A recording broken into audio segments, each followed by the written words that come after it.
Hi, everyone. I'm Maggie McCauley of Wholehearted Parenting, and welcome to Three Things Chats That Inspire, where I have a great opportunity to talk to people that I love and people who have, I think, very interesting things to say.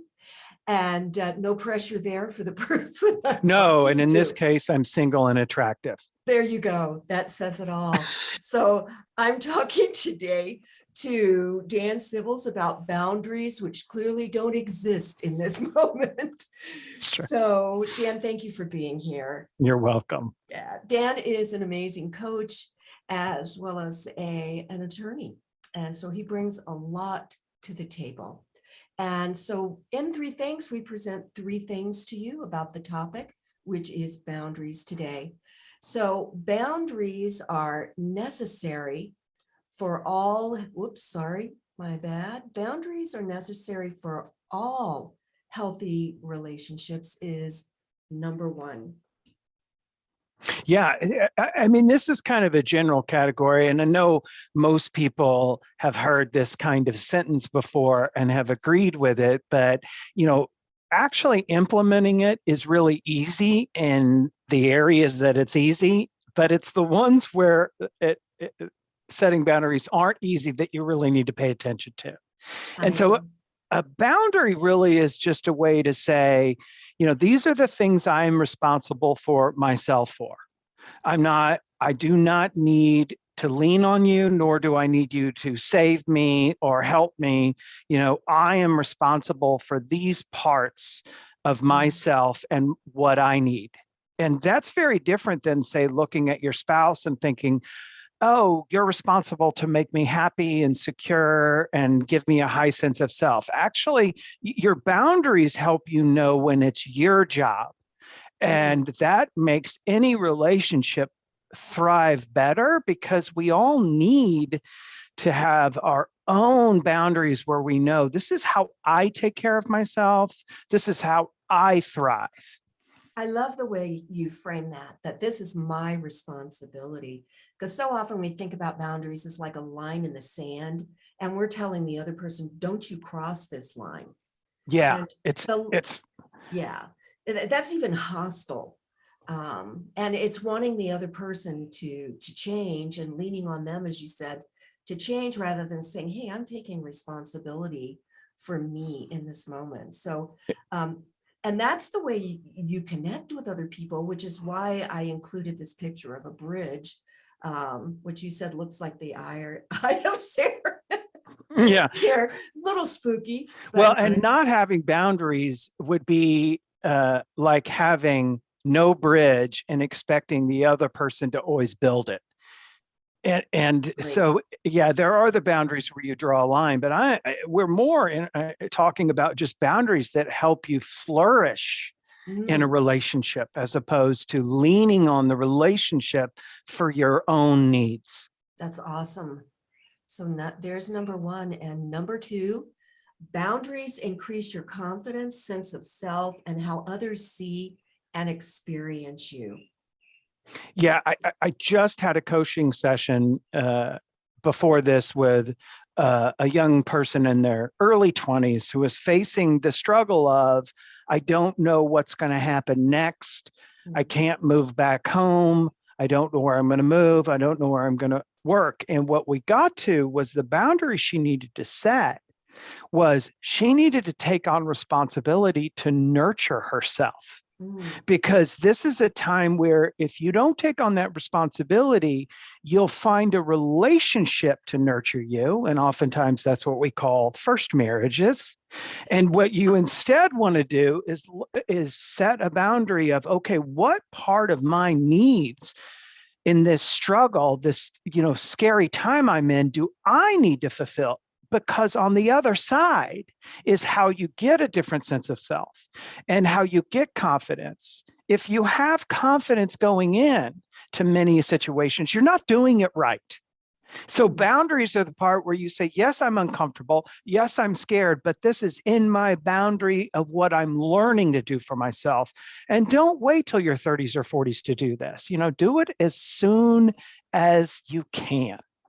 And that those places where it does feel uncomfortable are just like a garden to where you can nurture yourself, where you can grow, where you can learn about yourself. I just watched this an introduction to a summit conference on compassion with Tara Brach, and she was talking about really developing the awareness and the attunement to appreciate, to be in touch with the goodness within you. And a lot of times we think of boundaries as something bad. Yeah, You like know, keep out. keep It's out. not that. And I Yeah. love Tara Brach, and I'll tell you the thing I often emphasize coaching is, when you set a boundary and you're doing it right, that does not mean the struggle goes away. True. It is the struggle and your doubt and the hardness and the uncertainty that take you to a place that you can handle that next time better because it's you. Now, if somebody helps you and you don't have boundaries, you gain, oh, I got it done, but you don't have the confidence or sense of self of, oh, I can do this again. Eventually, you'll have to do it on your own. Setting boundaries makes it clear what you're doing on your own. Yeah, doing that makes so much sense. And it's like Resma Menakem talks about doing reps. Doing these reps are how we really condition ourselves. And Yeah, that's where the sadly, confidence. sometimes those reps are required because life presents us with challenges, but that's how it's designed. I don't know anybody who has not faced those challenges in their own way. So true. So true. So number 3, see, everyone needs to consciously make internal boundaries to act and live fulfillingly in alignment with your values, goals, and desires. Yeah, this is critical. It doesn't matter if you have children or not. There's an easy way to know what your boundary is. What would you tell your child? What would you tell a best friend? What would you tell someone you loved dearly? That's how you know what your values are. Now, often the reason why we act out of alignment with our values isn't because we have a character problem. It's because we haven't consciously set up boundaries for ourselves in the areas we need. There comes a time, if you're in college and you're leaving college, you got to set a boundary about how much you party. You don't want to wait until the boundary gets set for you. And so you start thinking, what advice would I give my child if they were my age? That's the boundary you set. How am I going to eat? How am I going to nurture myself? How am I not going to lean on my partner to make me happy? But I have a responsibility to do that. Those are all boundaries. These are all things we know are good, but the way you do them is make internal boundaries like, hey, this is where I won't deviate from because I know it leads me down a path that is a bad one for me. That's awesome. And that you can still see where the fulfillment comes in, from having done that. Yeah, That you do makes it so on your much own and sense. you become fulfilled. If you let someone else do it for you, you just got nurtured, but you're then needy. You need them to be okay. Yeah, it's kind of like going to the gym and having your trainer lift the weights for you. Oh, I do pay for that. It's awesome. It's so easy. The trainer's doing the reps, when It's the fulfillment comes from you yourself doing the reps and seeing, that's actually an act of self-compassion, to see yeah, your goodness, to go for that, for what's in your best interest, in a very compassionate way. I So agree. I love these Firm and 3 things. compassionate. Yes, firm and compassionate. Thank you, Dan Sivils, for You're this. welcome, Maggie. And Yeah. between us personally, we don't always have boundaries, which I enjoy. Well, visit Dan's website, dsivils.com, where there are some boundaries there.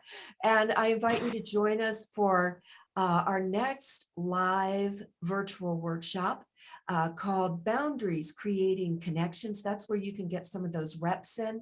And that's happening in May. So check wholeheartedparenting.com. Just click on shop. You'll see all of our 2022 live virtual workshops out there. So thanks for being with us on 3 things, chats that inspire.